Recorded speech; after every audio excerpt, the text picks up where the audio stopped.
एक ऐसी फ्रेंचाइजी जिसकी हर एक मूवी पिटती जा रही है, लेकिन उसके जो मेकर्स और प्रोड्यूसर्स है ना, कतई बेशरम है, क्योंकि वो बार बार मूवी बना रहे हैं और क्या सोच के बना रहे हैं कि कुछ तो पैसा कमा ही लेंगे। इज्जत तो जा ही रही है मिलाप जावेरी की, उन्होंने ही डायरेक्ट की है ये मूवी। और हम बात कर रहे हैं मस्ती 4 की, जिसमें मस्ती तो कूट कूट के जीरो है। बिल्कुल भी मस्ती नहीं मिलेगी आपको, लेकिन हाँ अडल्ट जोक जरूर मिलेंगे, जिनका ह्यूमर अगर तेज है, जो समझ सकते हैं वो जा सकते हैं। लेकिन इसमें रॉ कॉमेडी आपको 0% देखने को मिलेगी। जबरदस्ती हंसवाया जा रहा है जबकि हंसी आ नहीं रही है। मैं ये खुद मूवी देखने गई थी, तो वहां पर ऐसे ही अरे गहरे लोग आए थे देखने के लिए, जो कि टाइम पास करने जा रहे थे। तो अगर आप टाइम पास करना चाहते हो तो ये मूवी आपके लिए बेस्ट रहेगी, अदरवाइज मैं रिकमेंड नहीं करूंगी, क्योंकि मिलाप जावेरी ने यहाँ पर बुरी तरीके से हक दिया है। मस्ती हो गई, ग्रेट ग्रैंड मस्ती हो गई, ग्रैंड मस्ती हो गई, और मस्ती 4 एक भी हिट नहीं गई है। पहले 12 करोड़ से स्टार्टिंग की, फिर 30 करोड़ से बजट बनाया, फिर उसके बाद 50 करोड़ में उन्होंने ग्रेट ग्रैंड मस्ती बनाई। लेकिन अब जो मस्ती 4 बनाई है उसका बजट आप सुन के हैरान हो जाओगे। मस्ती 4 का जो बजट है ना, वो 70 करोड़ के आसपास का है। और इसमें से रितेश देशमुख, जिन्होंने बड़ा हाथ मारा है इसमें, उनकी सैलरी लगभग 40 करोड़ है। और उन दोनों की बात करें ना, विवेक ओबरॉय और जो तीसरे हैं, उनको सिर्फ 4 या 2 करोड़ मिले हैं। आप भी सोच के हिल रहे हो ना, क्योंकि रितेश देशमुख का इतना बड़ा अमाउंट है और उन 2 को सिर्फ कम मिल रहा है। लेकिन देखा जाए तो इन तीनों को ही मिलनी नहीं चाहिए, क्योंकि जिस तरीके की ये एक्टिंग में बुरी तरीके से हक रहे हैं ना, बेकार जो एक्टिंग कर रखी है, वो आपको पूरी तरह इस मूवी में मिल जाएगी। और हर मूवी में सेम पैटर्न है, हर मूवी में इन तीनों को लिया जाता है। क्या सोच के लिया जाता है पता नहीं है, इनको लगता है कि मूवी हिट हो जाएगी, तो ऐसा कुछ भी नहीं हो रहा है।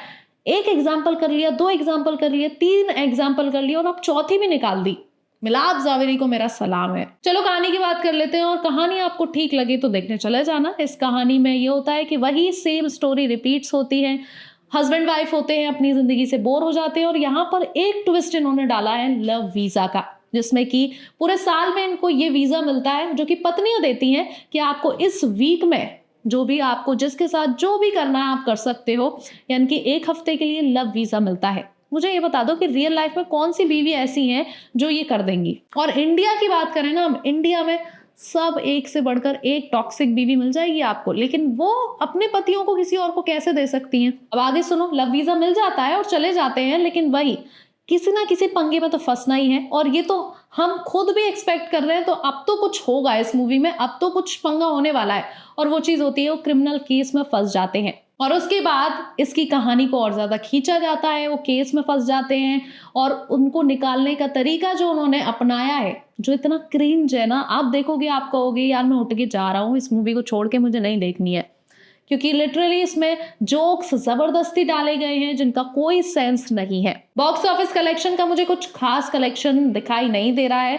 हाँ, कह सकते हैं कि फर्स्ट डे की कलेक्शन हो सकती है, क्योंकि जिस तरीके से उन्होंने इतनी हाइप क्रिएट कर दी थी ना ट्रेलर निकालने के बाद, लोगों को लग रहा था कि शायद 3 जो बकवास मूवी गई है ना, फ्लॉप गई है, उसमें इसको मूवी को लॉन्च करने के बाद उसका वसूल है। लेकिन वो नहीं होने वाला है, क्योंकि आपने बिल्कुल बर्बाद कर दिया इस मूवी को लाके, और अपने जो 70 करोड़ रुपए इस मूवी में लगाए हैं वो भी बर्बाद हो चुके हैं। रेटिंग की बात कर ले तो ओवरऑल रेटिंग जो मिल रही है ना, 5 आउट ऑफ 1.5 मिल रही है, जो कि बिल्कुल ही बकवास है। तो दर्शकों, आप अपनी ही रिस्क पे इस मूवी को देखने जाइएगा। मैं अपनी तरफ से रिकमेंड नहीं करूंगी कि आप इस मूवी को देखने जाओ।